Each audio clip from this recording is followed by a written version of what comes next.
My name is Jessica. I've been married to my husband, Michael, for 11 years. Since getting married, I've been a full-time housewife, raising our 2 boys. Michael works in the construction industry, often leaving early in the morning and returning home late. There have been many days when he's been absent even on his days off due to work not being completed on time. As a result, I've mostly been handling childcare alone. Our 2 sons are 9 and 8 years old, at that mischievous age. Being boys, they're full of energy, and mediating their fights has been quite a task. One day, finally, after putting the boys to bed, Michael returned home. "You're late again today." "Welcome back," I said, as usual, starting to prepare dinner for him. Usually, he would come straight to the dining table, but today he didn't.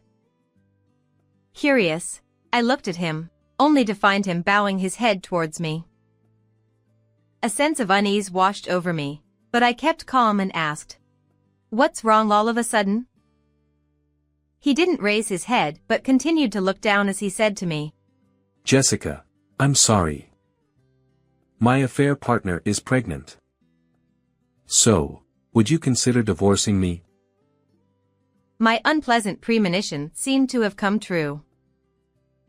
I had been feeling a bit uneasy about his recent behavior, suspecting he might be having an affair. But I never imagined his affair partner would be pregnant.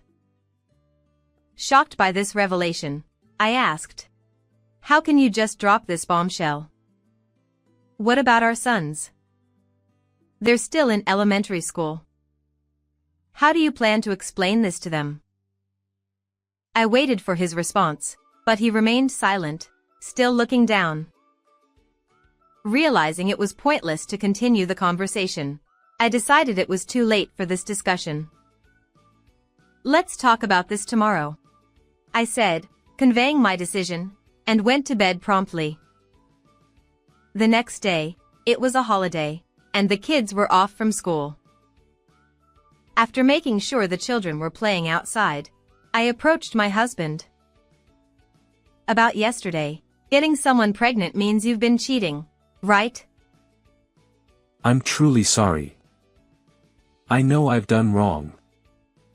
But now that she's pregnant, I think we should stay married.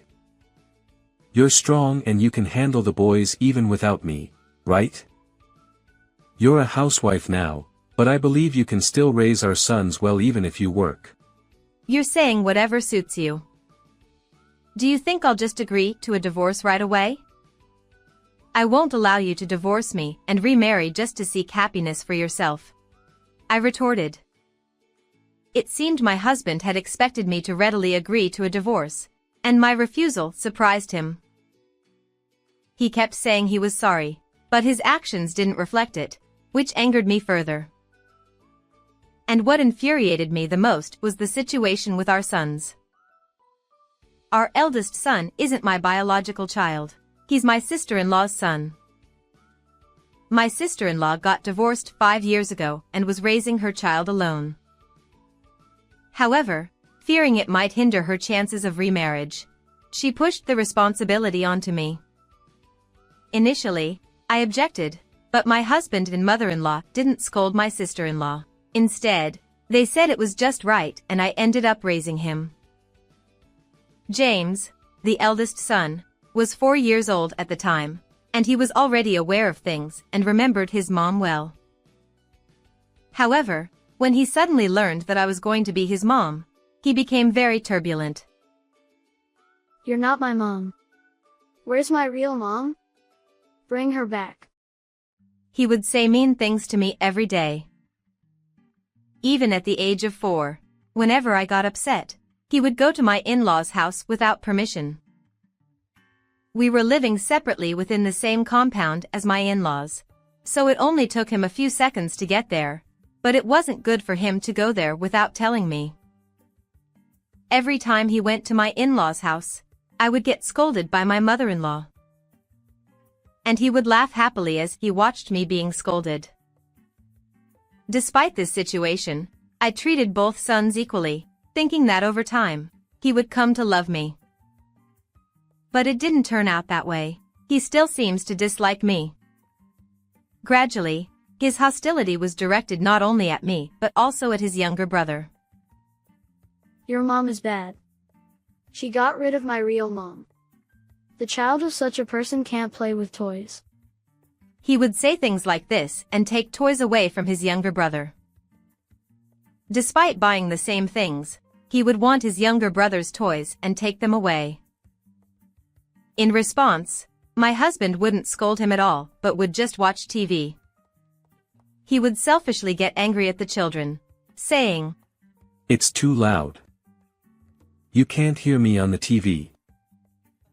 Of course, I understood that he was busy with work, but I had always thought that he could take a little time to look after them. There was no way I could continue raising both James and David in this situation. So, I told him that if we were to divorce, I would take only David with me. If we divorce, I'll take David with me. After all, James is your sister's child, isn't he? If we divorce, he won't have anything to do with me. Is that necessary? We've been living together for 5 years, and James is very attached to you. Plus, are you going to separate close brothers? Is he attached to me? Are our sons close? Are you serious? I was truly fed up with Michael, who seemed to have no understanding of our family situation. What did he see to claim that James was attached to me? While not everything was James's fault, there were arguments every day. Even though he's still strong, I doubt I can meditate when he grows up. Anyway, if we divorce, I'll take David with me. I'll let you have James. And we'll offset the child support. Okay. With that settled, all that was left was to claim compensation from Michael and his affair partner. The next day, after seeing the children at school, I immediately decided to consult a lawyer.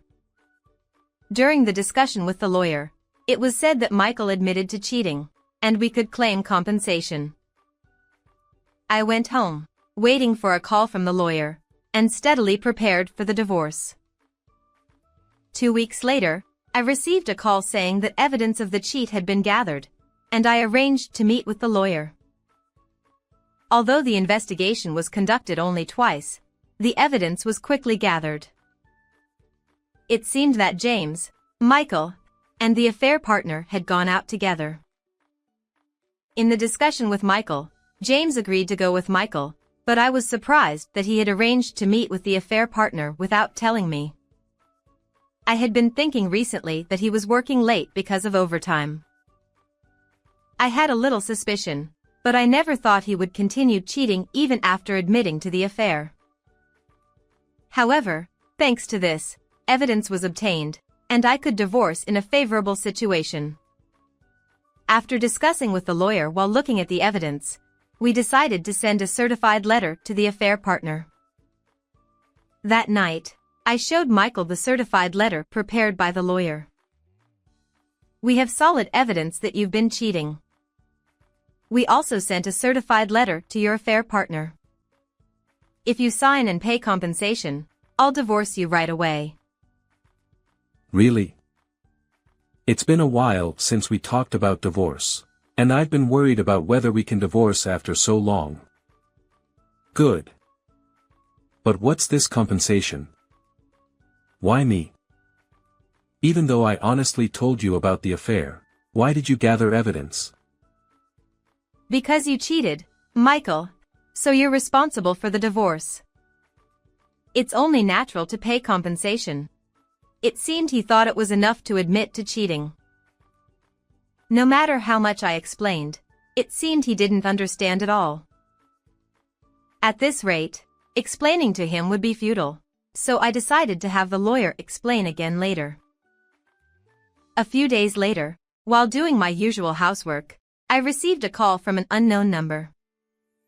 Thinking it was Michael's affair partner, I answered, only to find out it was my sister-in-law. Hi Jessica, it's been a while. I called after hearing from James. You guys are getting a divorce, right? Of course, you're taking James, aren't you? Hi, sister-in-law.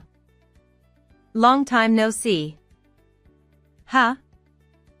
We haven't told the children yet, but did James tell you? Sorry, but after talking with Michael, he is going to live with Michael. Oh, so that's why he was crying. Jessica, I hate to say this, but isn't that terrible? I heard from Michael, but James and David are close, aren't they? Yet you're going to separate them? I was frustrated by her selfish remarks, but more than that, I was angry at Michael for lying. You're mistaken. James and David fight every day, so I can't say they get along. Anyway, if the boys already know about the divorce, I need to explain it properly, so I'll end the call now. Wait. Ignoring whatever she was about to say, I hung up. Then I waited for the boys to come home. A few hours later, when the boys returned, I was about to explain, but James approached me first. Please, take me with you too. I see, you knew. But weren't you with Michael and her? You seem to be having fun. So what's the problem with going with him? I don't like her. She's rude, and her things and clothes all smell weird. I feel sick when I'm with her. Weird smell. Could it be perfume? There had been a sweet scent from Michael's clothes before, but I had heard it was from someone at work. Now that I think about it, it must have been the perfume of his affair partner. But James, you're often mean to David, and they fight a lot. I can't keep meditating forever. Besides, I thought you didn't like me. Do you want to go with someone you hate instead of Michael? I want to go with you, Mom. I regret what I've done, and I promise to be good. Please. He appealed to me, tears streaming down his face. I felt happy that he called me Mom for the first time. Mom, please take him with us. We'll be good. Please. With my son saying this much, I had no choice but to agree. I was anxious, but I was genuinely happy that we had spent 5 years together, and I had always hoped that James would eventually call me Mom. I immediately told the lawyer that I wanted to take both sons with me. The lawyer instructed us to discuss child support with Michael. Then I talked to him when he came home from work. I'll take James with me after all. What are you talking about now? I've already introduced them, so it would be awkward to change plans. I told the lawyer about this. It might be a bit late, but James wants to come with me. He is 10 years old, so his wishes should be respected. Anyway, we'll discuss the compensation, including child support, the day after tomorrow with the lawyer, so please save your questions for then. And make sure to inform the affair partner properly. He seemed angry about James, but he didn't say anything in particular, and our conversation ended there. 2 days later, the day of the discussion arrived. Although we were supposed to go to the same place, Michael left first. He must be going to pick up the affair partner. After confirming that James and David had gone out to play, I headed to the office alone. When I arrived at the lawyer's office, as expected, Michael and the affair partner were already there, sitting on the couch with an atmosphere that resembled a married couple. It was the first time I saw the affair partner in person, besides in photos, and I was surprised to see that her belly was bigger than I imagined. It had only been about a month since I heard she was pregnant, but she looked like she could give birth in 2 or 3 months. I thought Michael must have been hiding it from me, but I decided to proceed with the conversation without worrying about it. As you can see from the certified letter, we will claim compensation from both of you for this affair. Also, since I will have custody of the children, Michael, I will ask for child support from you. What's the certified letter? What do you mean by compensation? Why should I pay? I heard we were divorcing today and came here. It seemed that she hadn't read the certified letter. Indeed, I felt something strange. Despite sending the certified letter, they didn't contact us, and their attitude didn't seem like they were expecting to be the ones asked for compensation today. You will pay compensation for cheating with Michael. Neither Michael nor she seemed to understand, but after the lawyer explained, they finally seemed to grasp the situation. They began to panic. That's impossible. I can't afford it. I'm pregnant. I left my job because I'm getting married, and I have no savings. That's right. There's no way we can afford compensation and child support. Hey, why not offset the child support for her child and the two of James and David? Was he not realizing what an outrageous statement he was making? I never thought he would have such little understanding of divorce and compensation. Why should we offset child support for someone who isn't my child? That's irrelevant. But if I have to pay compensation and child support, I won't be able to live. Even though I'm about to have a baby soon, I won't have any money to prepare. That's not my concern. Anyway, please take responsibility for cheating. The lawyer took out documents regarding compensation and child support and showed them to both of them. Upon seeing the amount written on the documents, both of them were even more surprised and turned pale. Since we requested an amount higher than the market price, it was understandable that they were surprised. We can't pay such an amount. If we have to pay this much every month, we won't be able to live. If you don't agree to the compensation and child support, then we won't divorce. It seemed that the affair partner was more flustered than Michael. If we didn't divorce, the affair partner would be the one most inconvenienced. Another person, as if to add insult to injury, had arrived. Thinking that person would be here soon. Excuse me. Mom, what are you doing here? Of course, I had explained everything to her about what Michael had done. At first, I had thought she was against me because she had asked me to raise James. She wasn't strong physically, and she judged that she couldn't raise boys by herself, so she asked me for help. My mother-in-law had been concerned about James and had come to help. Later, I realized that I had been scolded because she cared about James. She had always been strict and disliked dishonesty.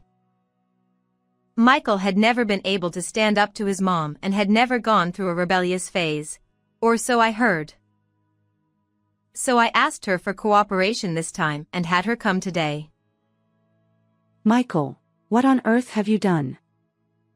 It's only natural to pay compensation and child support. Don't argue with me. Do you realize what you've done? Mom, please, not in front of her. What did you say? Her.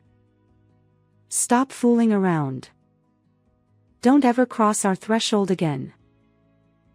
Under the pressure from my mother-in-law, both Michael and the affair partner completely shrunk. The affair partner started crying and apologizing. I'm sorry.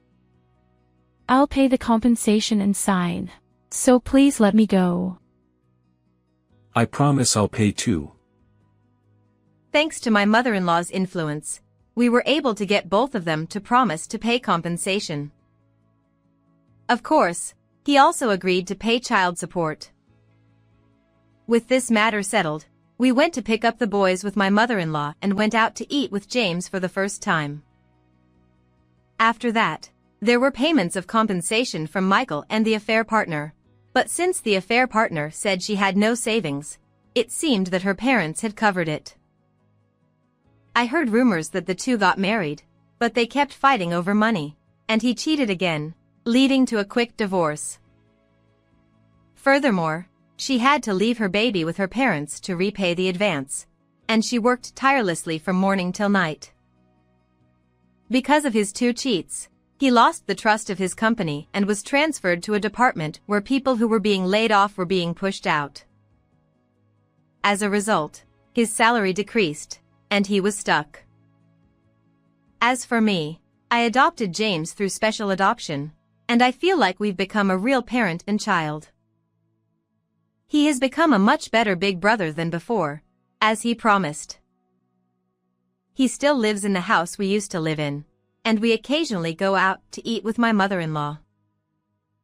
I want to continue living happily with my sons like this. What did you think of this story? Don't forget to subscribe to the channel. Well then, let's meet again in the next video. 2523